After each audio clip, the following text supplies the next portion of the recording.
And my very first experience sitting down with a prospect, a corporate prospect, was, oh, you help kids? Yeah, whatever. Look, here's our marketing deck. Can you deliver this or not? Right? And so it was like, oh, I guess I'm just back at the same boardroom table that I was at before. You're listening to Simon Scriver's amazingly ultimate fundraising superstar podcast, talking all things fundraising, charities, nonprofits, and more.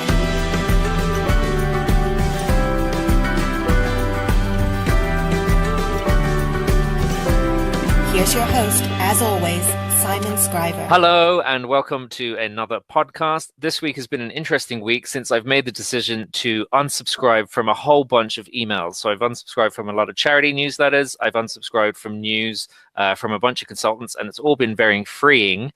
But one person's email came into me just today, and I was reminded again why I'm not going to unsubscribe for it. That is my guest today, who is Chris Baylis, who sends me some of my favorite fundraising sponsorship emails, and he has very kindly come on today to talk to us. Hello, Chris. How are you? I'm great, Simon. How you doing? Yeah, I'm not too bad. Usual. Yeah. Where are you calling from? You're over in Canada. Another Canadian guest. Yeah, another Canadian is taking the mic, but I'm from the same town actually as my friend and podcast guest of yours, Jenny Mitchell, and so I have all the same complaints that she did, which is like minus 1,000. It's I know Jenny loves Ottawa, but I find it boring. Sorry, everyone. And we are on countdown mode. In 2 hours and 53 minutes, it's going to start snowing. And we're going to get 40 centimeters or like, I don't know, 14 or 15 inches of snow in the next 12 hours. Wow. So that's my griping for the podcast. 2 hours and 53 minutes is a very accurate weather report. For sure. We're definitely accurate when it comes to our wretched weather in Ottawa. Well, I've only bumped into you a few times in Toronto because, you know, you're all over the place. So you do a lot of work in Canada and the US. What do you do, Chris? What's your job? Yeah. So I suppose at the heart of it, I'm a consultant in the sponsorship space, but we've niched, or for our American friends, niched very, very, very narrowly to just to the sponsorship valuation space. And so really what I do is, in particular in Canada and the United States, I help folks figure out what their sponsorship opportunities are worth in a way, I suppose, that's kind of defensible to sponsors to justify return on investment on their sponsorship. So that end and that alone is really what our main focus is. And there's, you know, a couple of steps that go into that, but that's where we make our home.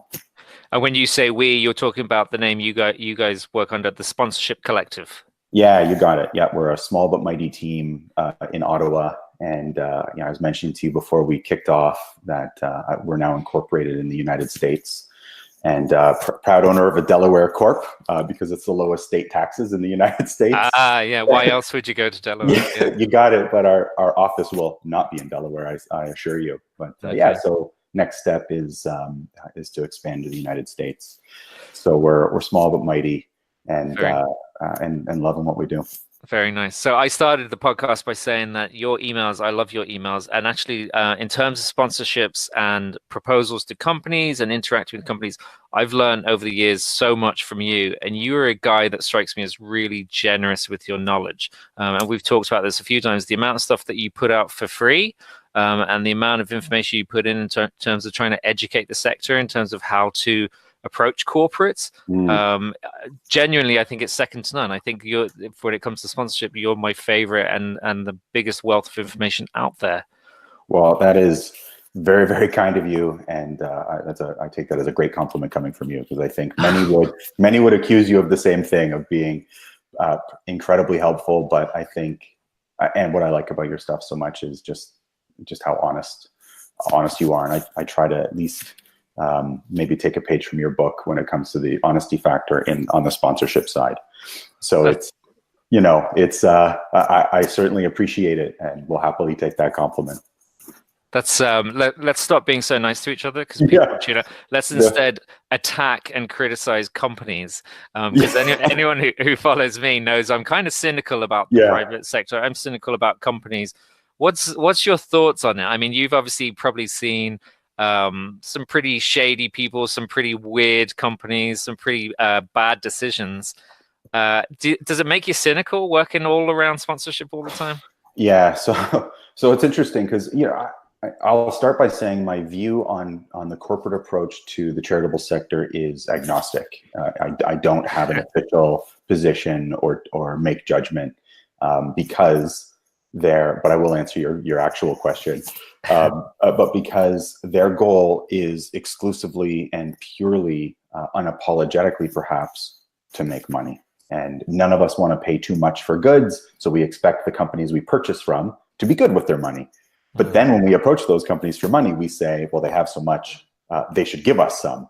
So we hold this dichotomy, we hold this dissonance in a way in the charitable sector. But I will say though that what I think of the corporate approach to profit and perhaps the structures we live in, I have no official comment on. However, I will answer your question that cynicism without question, absolutely. And so when I came to this sector, when I say the sector, I mean the charitable sector, not-for-profit sector, I came from being a sponsor. No one called me that. I worked in corporate sales, but I had a sponsorship budget. And I came to the charitable sector thinking, enough of this corporate greed. I just want to make a difference. So I'm going to come and I'm going to work in corporate fundraising way back in the early 2000s, just before a giant recession. And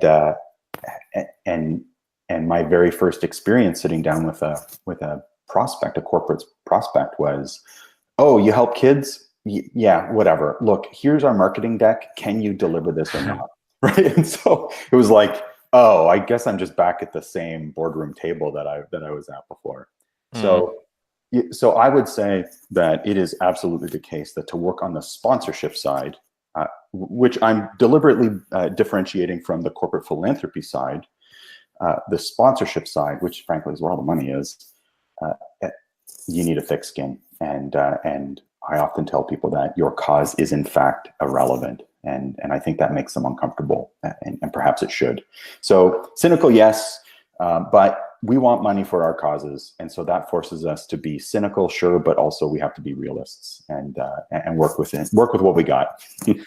Yeah, and I think there's a thin line between cynicism and being realistic.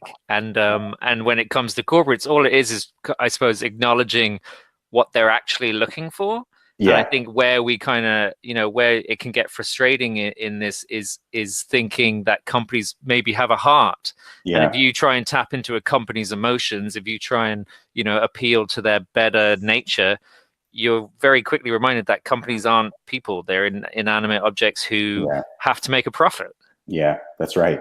And in some cases in the United States, I would say mostly they're legally obligated to do so. They have a legal obligation to their shareholders. So even if the CEO, for example, has a heart and personally gives to a charity of his or her choice, it's still a challenge to get them to line up their corporate giving in the same way, or at least their sponsorship. And so, yeah, I think it's fair to say that companies don't have a heart. Whether or not it's fair to say they have malintent, some do. But my advice to my clients and my colleagues out there is just avoid those companies. Don't do business with companies who are bad, and don't do business with companies who can harm you or your brand. And the good news is there's really not that many of those types of companies out there practicing what we call cause sponsorship. Tobacco company giving to Canadian Cancer Society. What a terrible idea. And that's why neither of them engage in that practice, at least not, I don't know if they ever did, but they certainly don't now. And the real key to finding out what companies are acceptable to work with, in my view, is audience data. If your donors regularly make particular types of purchases, then you could say comfortably that you have an implicit blessing from your donors that those types of companies are acceptable ethically.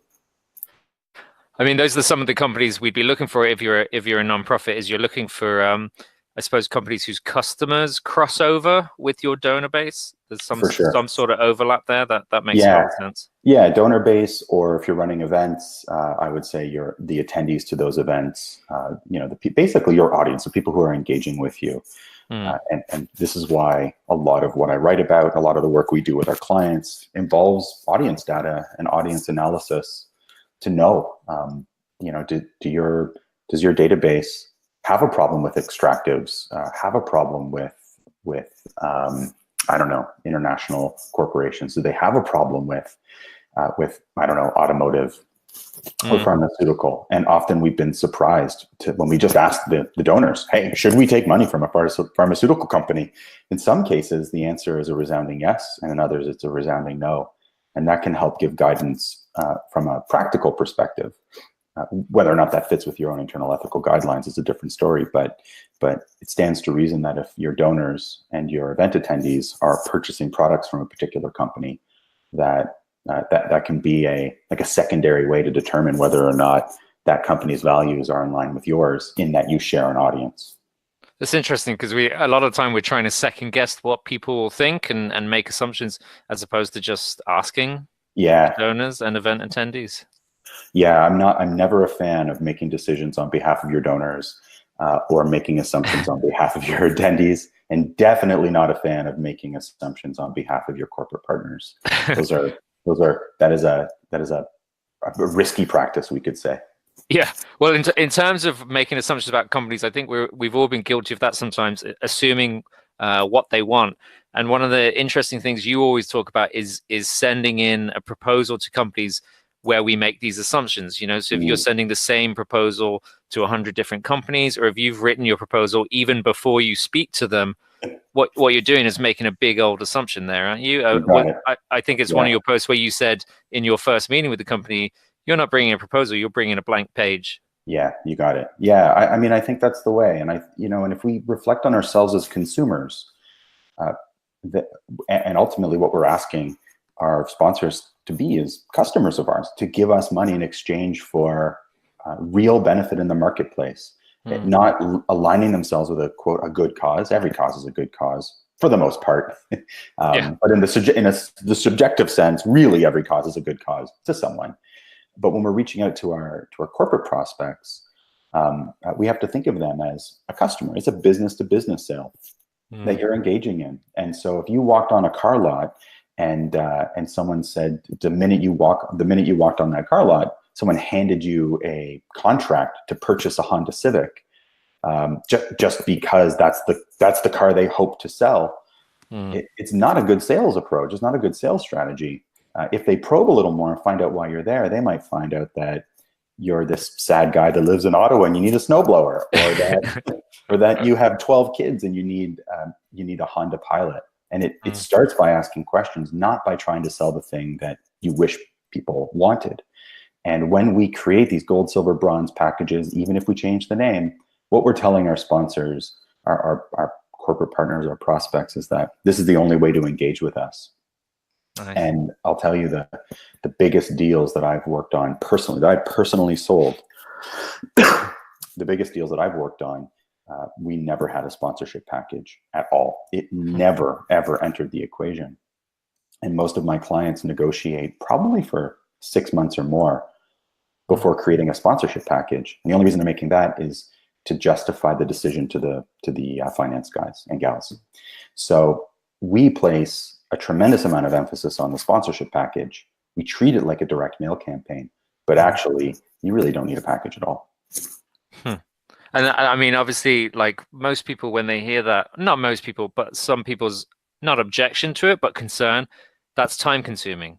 What would you say to someone who says, well, that's much more time consuming than sending out a proposal to the same proposal to 100 different people? I agree with them. They're absolutely right. The problem is 100 proposals out the door might bring in $50,000. And so let's say it took you, 10 hours. So it's $5,000 an hour.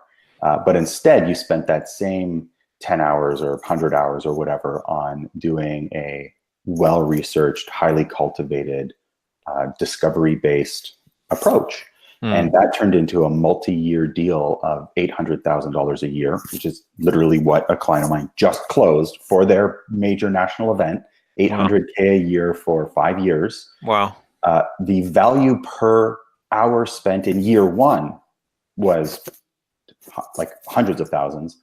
And then by year 2 or 3, where they don't have to close the gift anymore, it's significant profit. So the question, my reaction to that kind of tongue in cheek is, you can get to no very quickly in the sponsorship game, or you can get to yes slowly, but you can't combine them. You can't get to yes fast.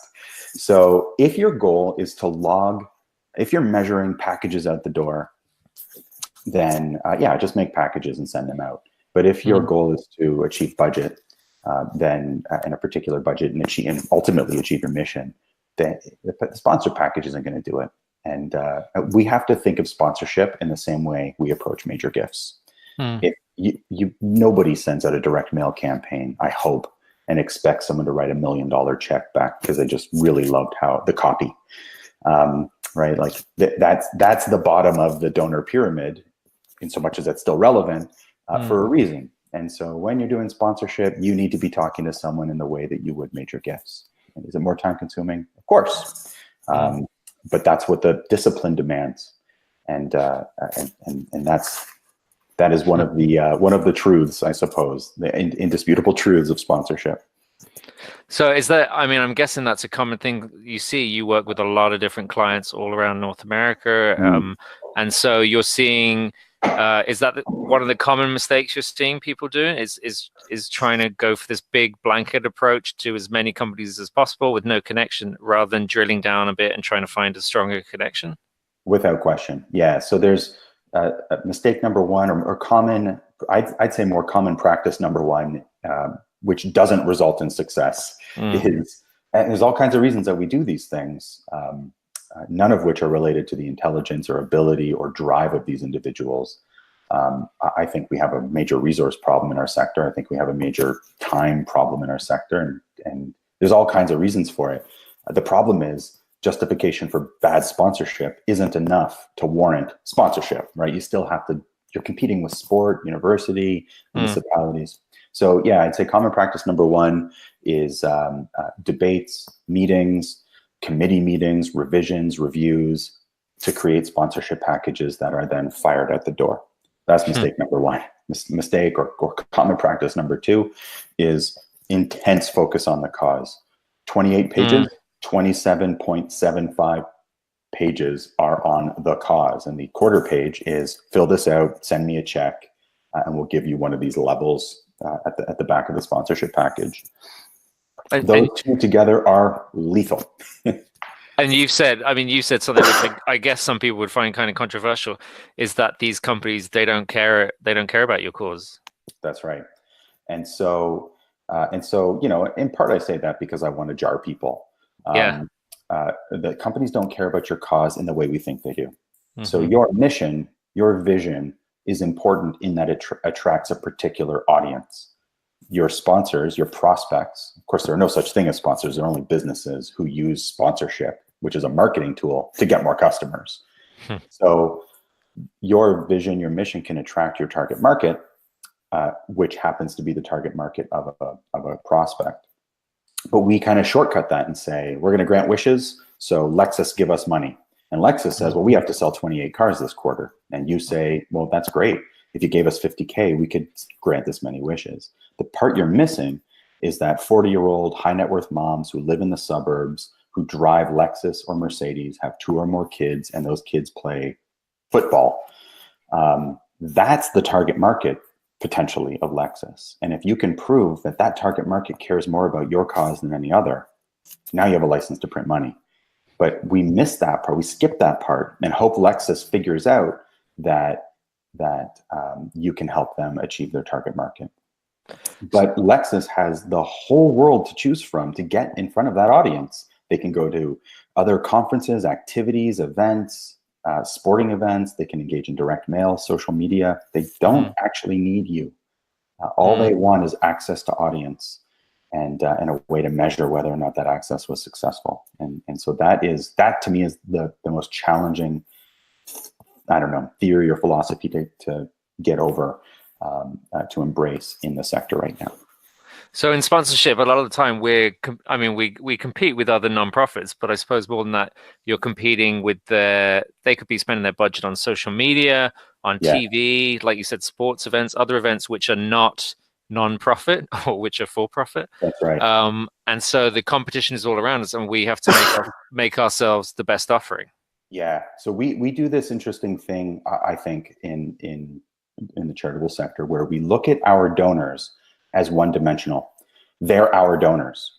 They give us money, therefore their only sense of identity is that they're donors to this organization. But we forget that after they've made their donation, they go and watch, if they're me, the Montreal Canadiens play hockey, because the Ottawa Senators are arguably the worst hockey team maybe in the history of the sport. But that maybe that's debatable. So when I go to see the Montreal Canadiens play, I engage in pizza activations and free t-shirt giveaways and all these things. So by morning, I was a donor, but in the evening, I'm a ravenous Montreal Canadiens fan. And then I sit down with my wife and we watch whatever comic book, Netflix TV show we can possibly find. And so if you step back and think about what someone in my position, who has the kind of business I do, who lives in the community I live in, we're more than just the causes we donate to. And so I think we forget about that in the charitable sector, that actually individuals are more complicated than just the donation or the event they attended.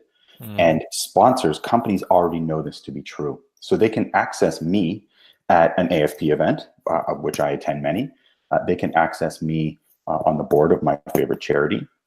They can access me through direct marketing, through social media, through commercials, through product placement on The Punisher, which I'm watching right now, or when I arrive at the Bell Center, named after Bell Canada, a telecom company here in Canada. They can access me there. So a sponsor has the choice of many, many, many different avenues to get at their target market. And what we're offering in the charitable sector is one interesting and actually, I would say, the most powerful access point to the audience. But we have to step out of this idea that our donors believe something kind of homogenous and that we're competing with other similar caused charities. Actually, the competition is way more fierce outside of the charitable sector. And we're in that space if we want to practice sponsorship. What makes you say, I'm gonna skip over the fact that you talked about pizza activation, and instead I'm gonna ask you what makes you say that the charitable sector is one of the most interesting ways? Why does it make it any better, or more relevant to potential customers? Yeah, a lot better, in fact. So and here's why. I buy a ticket to go see the Canadiens play. I expect a very specific experience, a very specific service. I also expect my team to win, which they do at an above average rate. But I expect certain things from my experience, and I'm purchasing a product. When I donate to my favorite charity, that's my part of my activism. That's how I express myself in this world. That's how I make change, because maybe I don't have the ability to be frontline with homeless youth in Ottawa and Canada, but this organization does, and they share my values, and I see myself in them. So when a company stands up and says, you know what, Chris, we believe in that too, you can absolutely bet that when I see a company stand up for what I believe in and support what I believe in, that they're top of the list when I'm about to make a purchase. Now, that all sounds very philosophical, very nice and very fluffy, without data. Well, here's the data. We survey. We've probably surveyed 3 or 4 million Canadians, probably 5 or 6 million Americans, a handful of Australians, and asked them the question: if a company supports not any cause, but this cause, this organization, would you make a different purchase? Would you purchase their product? And we typically see responses in the 87 to 96% rate. Say, you know, if I'm considering Honda or Toyota and Honda supports my cause, I will test drive a Honda. So I run a conference this spring. We have Ipsos Marketing coming to talk about what Canadians believe and what they expect of their companies, and they do the testing and stats Canada-wide as well, and we've seen similar results. Now, let me ask you something. The last time you drove by and saw a billboard for McDonald's, did you immediately pull in and purchase a Big Mac at the next McDonald's? No. Conversion rates are tiny when you talk about marketing. Click-through rates on a social media campaign, if you get 2%, you're the greatest marketer who ever lived. You're a millionaire overnight if you get a 2% click-through rate on social media marketing.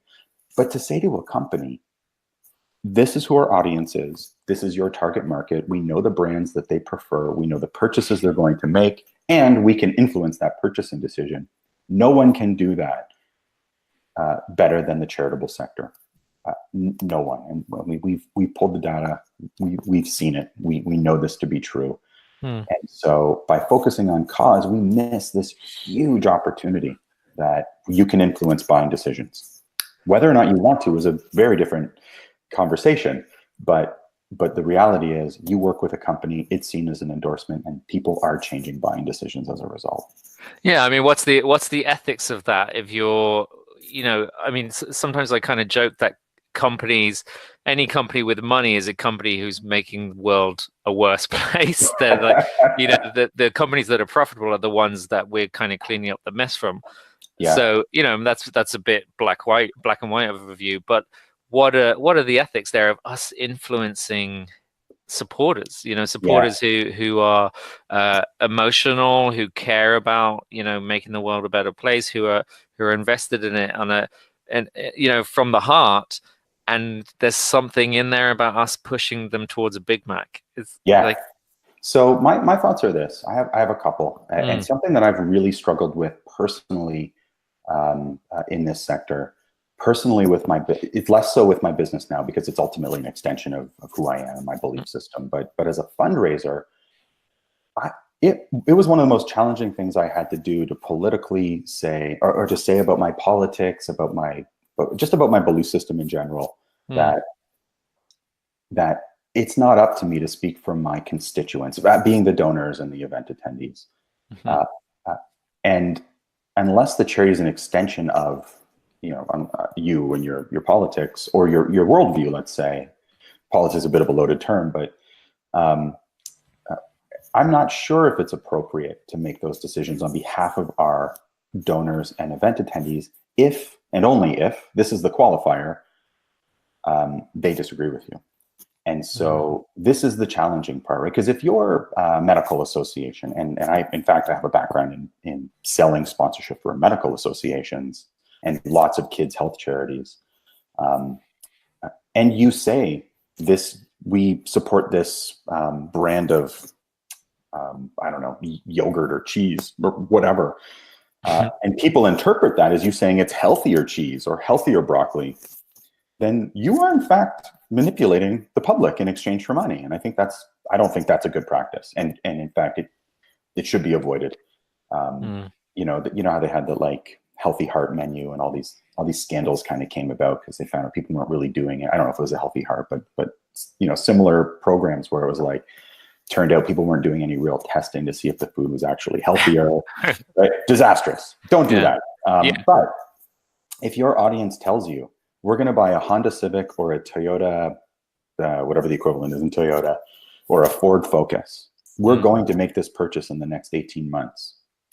I think if Toyota is willing to say, we believe in supporting organizations that protect the environment, and we're going to invest in those organizations, I think those people who are trying to make the right buying decision, I think they should know which of the companies are willing to put their money where their mouth is and perhaps believe what they believe.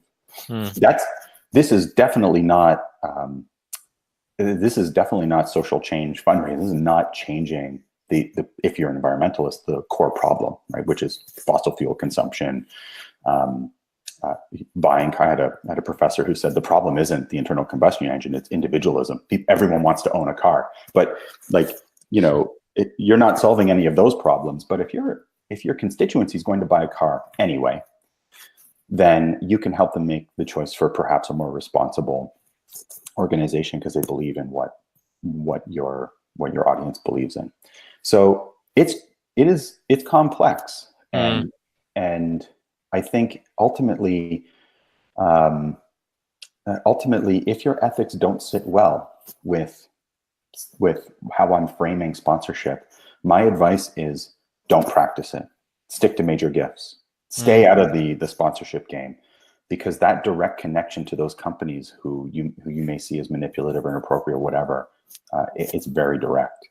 But I had a conversation with a good friend of mine, Kathy Mann, on her podcast. It's coming out soon, and the conversation was, and I said to her, "But what about your major gift donors? Those people who are giving you significant dollars. Do you check their investments to make sure they're not investing in those very same companies, right? Like, do you know their wealth didn't come from that? You're one step removed, but you're still basically participating in that same core dilemma, right? Which is perhaps these organizations that are causing the problems you're trying to solve are then using charity to sell more of those products. Yeah. And so, if what I've described as maybe our shared cynical view of corporations, I'll still commit to formally being agnostic. But if that cynical view is the correct view for your organization, don't take money from corporations. That is really the cleanest approach. It could mean that you won't achieve your mission. It could mean that your competitor will take the money. And you've stopped nothing. But I think ethics aren't really. I don't think you base ethics on the outcome. You base ethics on the right decision. Yeah, there's that pressure sometimes. It can be easier just to take the money or not ask the questions. Yes. Just go down that easy road. And I think especially for this maybe smaller and medium organizations they don't come from a sales background. They don't have, fundraising knowledge necessarily. They're there because they care about the cause. Yes. And suddenly here's a check for, 10,000, which is going to help a whole lot of puppies. It's easier to not ask the questions. It's easier to say yes sometimes. Yeah, for sure. And I think when you do sponsorship, there's nothing subtle about that relationship. You're telling the world that at the very least, we think it's acceptable to take money from these individuals, from these corporations, or outright, we endorse this corporation as ethical, responsible, etc. But again, I always go back to the audience data. You may say, we don't believe that, sugary drinks, Coca-Cola or Pepsi is a healthy decision. Yet 87% of your database actually drinks Coke or Pepsi. So should you take money from Coke or Pepsi, or shouldn't you? But there's a lack of alignment between your core audience and your belief system.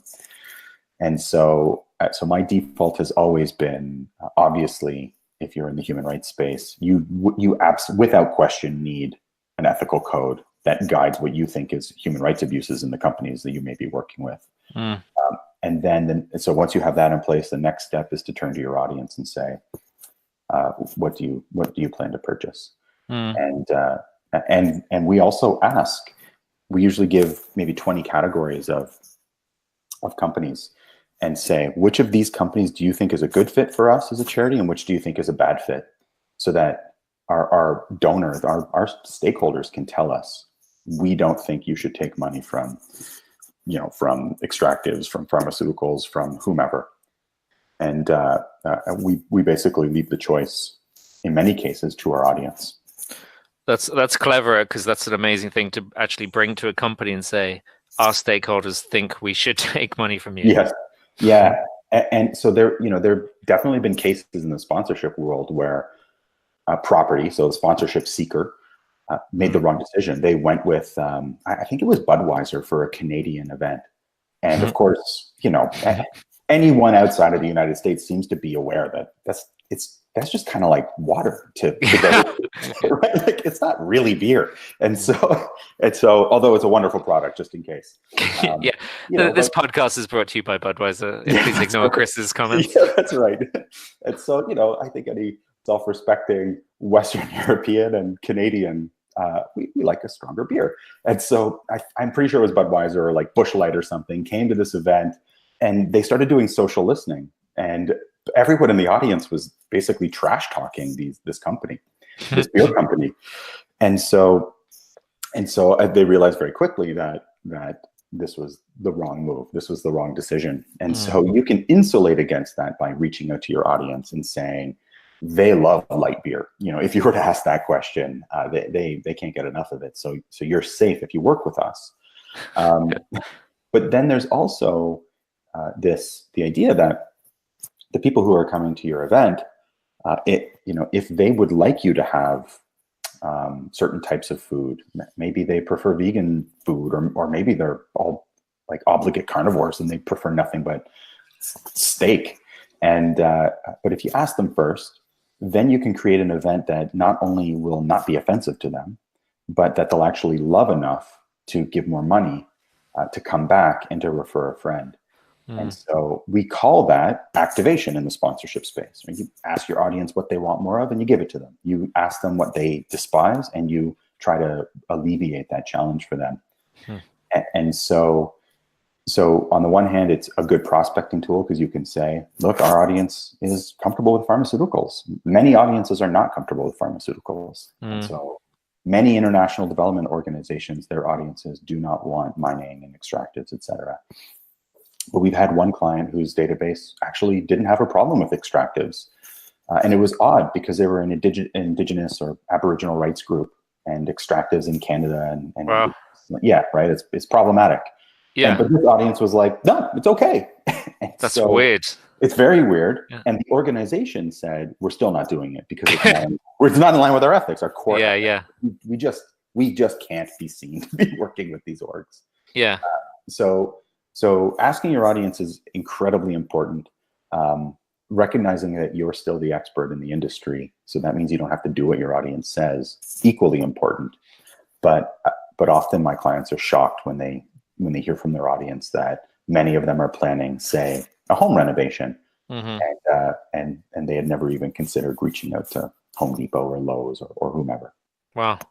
Yeah, I suppose if your audience is saying, yes, it's fine, then that's kind of easier to ignore than if your audience is saying, no, don't touch that. I think if your audience is objecting to something, then we have to tread really carefully. So I had this pro bono client who they were a women's rights org, very small. They dealt with victims of sexual assault, and they held, well, they still hold, I just don't work with them anymore, an overtly radical feminist worldview, like enshrined in their mission and vision. So you can imagine how popular they would be to most corporations, given what I just said. And so we surveyed the audience, and lo and behold, we discovered a couple of things about the audience's buying behaviors. And so we reached out to those companies and said, you don't have to go public about supporting a radical feminist organization.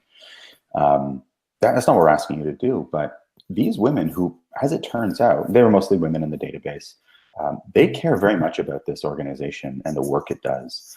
And they're influencers, and they make business-to-business buying decisions. They want this event that they're holding to be a success. So why don't you do a match, double all the revenue that comes in? And they said, we'll do you one better. We'll give you our space for free so you don't have expenses, and then we'll match. And so the company had nothing at all to do with radical feminism, nothing at all to do with women's rights. It was just a company that sold widgets, and but they were really interested in the audience. And so you don't have to find mission alignment. You find audience alignment, and very kind of openly and honestly, we went, so this is our mission, this is what we do. This is why people don't like us in the media. This is why, them in the media is an entirely female-based organization. I was just doing some consulting, and so they were very, very successful. And I would say they probably had the least attractive cause, when we describe it in terms of sponsorship, of anyone I've worked with. And they killed it. They did an incredible job by staying audience-centric. Wow, that makes a lot of sense. I'm curious, I don't want to keep you too much longer, but I'm curious, if you take off your sponsorship hat, which is a hard thing to do, I imagine. But as a member of the public, when was the last time you saw something that made a lot of sense to you, that you thought, oh, actually, that's a good partnership there? Yeah, so I've been really thinking a lot about this, and I'm almost nervous to even bring it up because of the backlash that Gillette has received as a result of their I think the best a man can get. Yeah. Have you seen the commercial? You've heard about so in maybe it's just a North American phenomenon, but it was like they're kind of announcing their connection to the Me Too movement. Yeah. And talking about kind of some of the atrocities or at least inappropriate behavior, I'd say, committed by men throughout history. So they made this commercial, this stance, and then they just got clobbered in the marketplace. And all of the clobbering came from mostly from men saying, "I'll never, I'm not going to buy this product anymore. How dare they talk to me about what's masculinity and toxic masculinity, all these things." It created this fascinating dialogue. Yeah, people burning their razors on YouTube and stuff like yeah, that. totally. Yeah, so absolute. I think most people would look at that as a completely and utterly disastrous marketing campaign to sell razors to men. Yeah. But then I got to thinking, and I actually read this article that was about the Gillette commercial, and they said that Gillette has traditionally marketed to men, but women buy razors and products. And the Gillette products that sell to women are actually heavily pink taxed. They're way more expensive than men. So they posited perhaps they're just trying to actually grow their female market share with this commercial. And I thought, if that's true, I mean, now we're getting highly cynical here, but if that's true, what a brilliant move on the part of Gillette. But I thought, to me, that, regardless of what you think of the core message or whether you're comfortable with the message or your reaction to the commercial, or they call it a short film, I think. I thought the dialogue that created, the eyeballs that it drew to the campaign, the number of dislikes on YouTube. I think they're like number 25th most disliked video in history on YouTube. And it's taken up a lot of the cause marketing, cause sponsorship space because, well, they are in fact connected with a cause, but mostly it's about an issue. And so I actually thought that was incredibly well done from a marketing perspective, and to cut through the clutter. So to me, that stands out.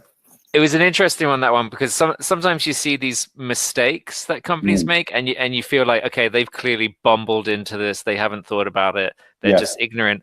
But there was something about that campaign where they must have known, there's going to be this backlash from that side of it because of the subject line. So you feel like, okay, maybe they actually know what they were doing in this sense. And it's right. I mean, I wonder, off the top of my head, I wonder what the stats are on women buying their razors. Probably more of them are buying, because you see men with their shitty razors that they don't replace just sitting there, whereas you never see a woman letting it get to that point. Also, as a fellow bearded man, at least the last time I saw you, there's a trend right now where men are just not shaving as much. Yeah. So whether or not this is just a clever and devious marketing ploy, or which is where I actually think it is, or whether or not it's I can't be a fence sitter on everything, I suppose, or whether or not Gillette just has this sudden conscience, and they're interested in women's rights, or at least how men and women interact with each other. I don't know. I don't know what the answer is, but I think I saw lots of videos of women saying men are burning their razors. Well, I just went out and bought all this Gillette stuff, right? Like trying to counteract them. Yeah. And so, but what I think is interesting is compare that to the next time you go to buy something at, I don't know, Walmart, and someone says, "Do you want to buy this pinup for $1 to go to a local charity?"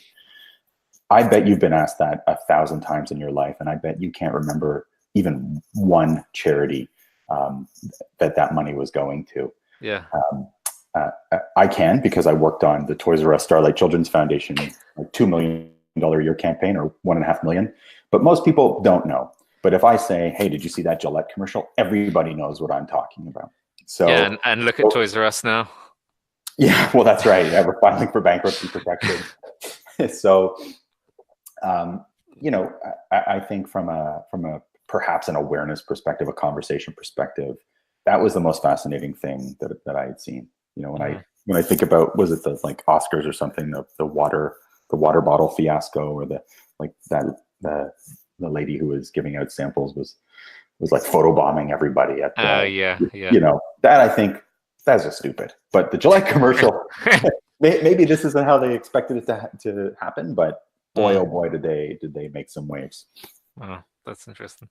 All right, okay, I'm going to start to wrap this up, but maybe if there was one or two things that you would say, obviously all your clients are very different, but I'd say there's some trends there. What's the one or two things you'd like people to take away from this? What should they be doing differently? Yeah, so I mean, ultimately, if you want to be successful, and if you define success as sponsorship dollars from companies, then the very first thing I recommend that you do is, if you can do this and keep your job, throw out your sponsorship packages. If you can't, then just leave your sponsorship package in the office. Make one. If your boss tells you you have to, if your board tells you, make one. Keep your job. But before you give a proposal to anybody, just go have a conversation with them. Talk to them about what their goals are. Be laser focused on what their goals are, not about your cause, not about the cool pictures, the kids you help, the animals you help. Pretend you're a sports team and you don't actually do any good in the world, unless you're the Montreal Canadiens. Then sit down with your prospect and ask them their goals. Before you do that. So that is the biggest change you should make in your fundraising process. But before you do that, start to get to know who your audience is, what they want, build a profile of who that audience is. Send me an email if you'd like, and I will give you our survey questions that we ask with our clients. Nothing we do is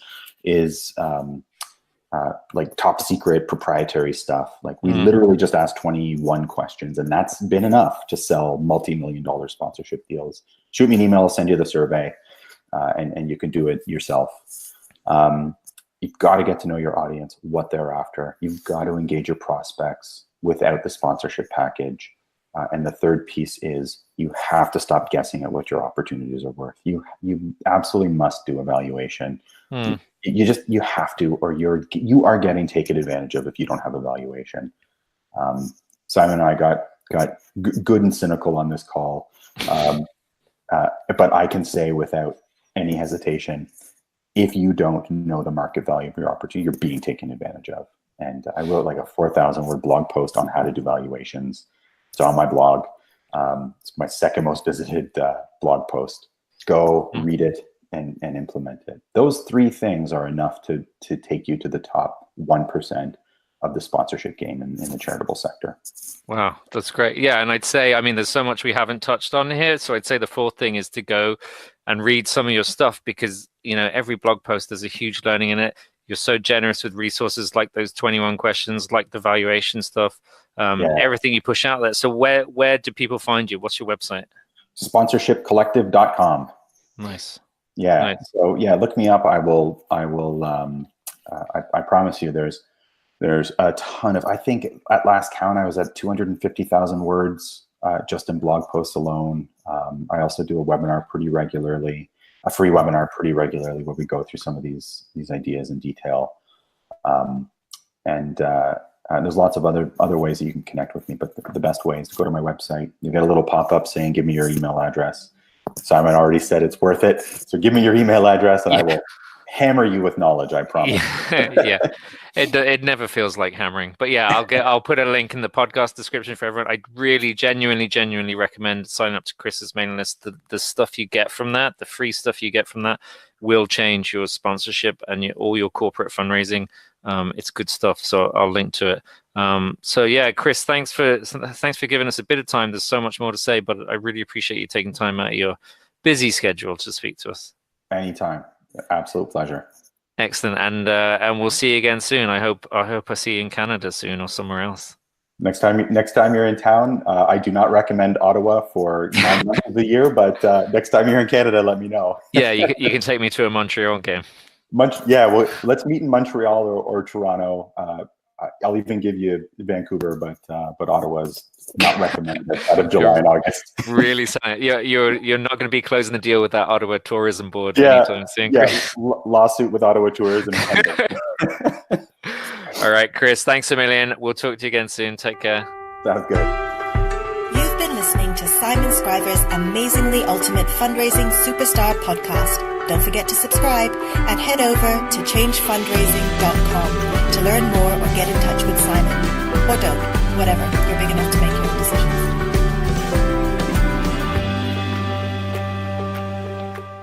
Hello, this is Morgan Freeman. For discounts on Simon's best-selling online fundraising courses, go to www.changefundraising.com/training and use coupon code podcast. Complete them in your own time, wherever you want.